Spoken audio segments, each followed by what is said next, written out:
Hello, Cedar Run. Welcome to Cedar Run's super secret COVID command center here in South Riding, Virginia. I was doing some Bible reading this morning that I thought I would share with you from the Gospel of Mark, chapter 6, starting in about verse 45, about how Jesus walked on water. You guys know that story. Jesus had done some very heavy duty teaching and preaching, and he decides to send his disciples out ahead of him.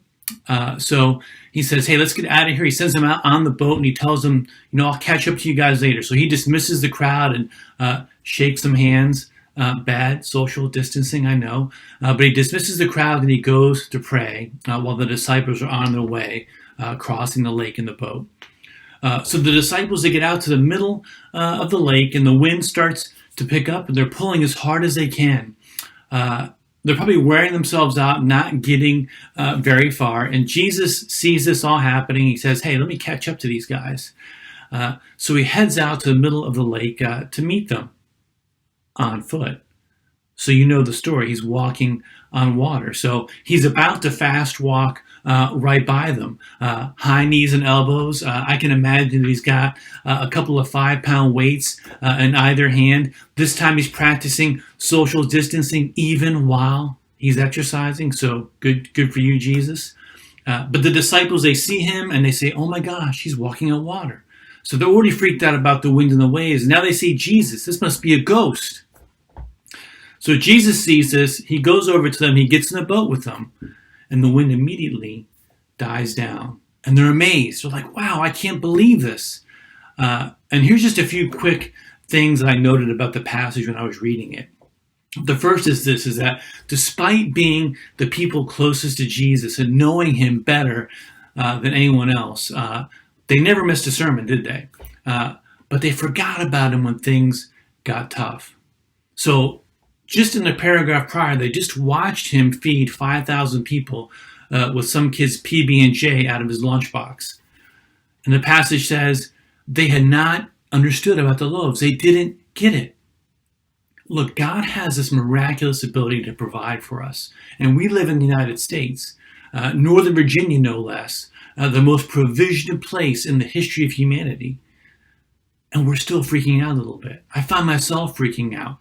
So we're straining against the oars. We're pulling as hard as we can, as furiously as we can, but we're not getting anywhere very fast. So we're banging our carts into the back of somebody's ankle at Costco. So we tend to do that, though. We work really hard and try really hard and wear ourselves out, or we just, throw our hands up when we lay down in the boat.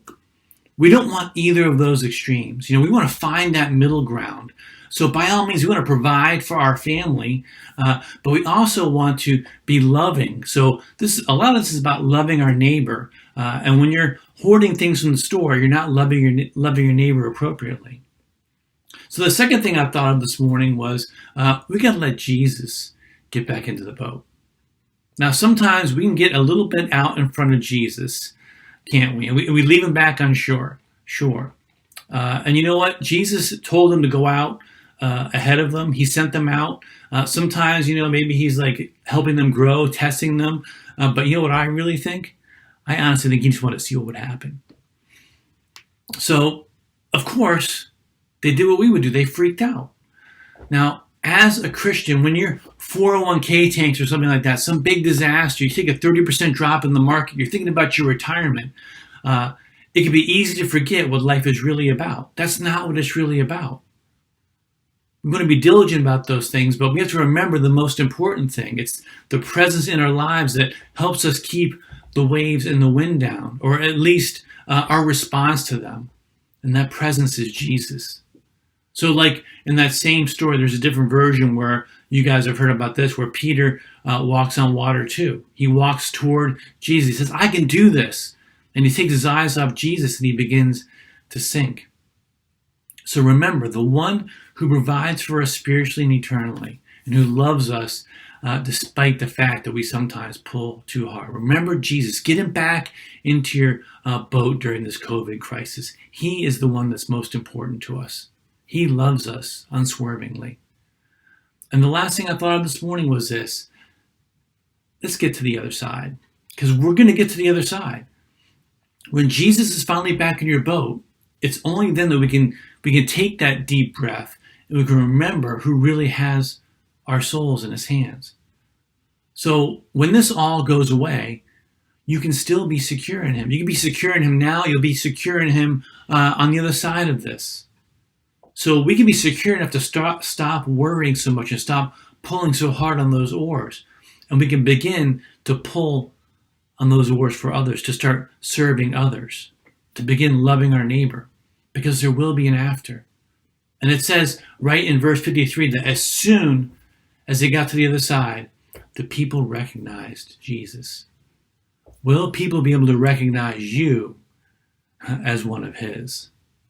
Because that was a time when everybody came out. They got to the other side. Everybody recognized Jesus. Wherever he was, people wanted to be near him. And they got healed. There's all these stories of miraculous healing that come on the other side. And maybe it's not being healed from COVID, but from something far more deadly than that. Sin. So let's be a part of this healing. Let's be a people that everybody out there can recognize as belonging to Jesus, so they can come to us to hear about the one who can truly heal them, instead of the furious, sweaty, terrified oar pulling that will get you nowhere spiritually. So we'll see you next time.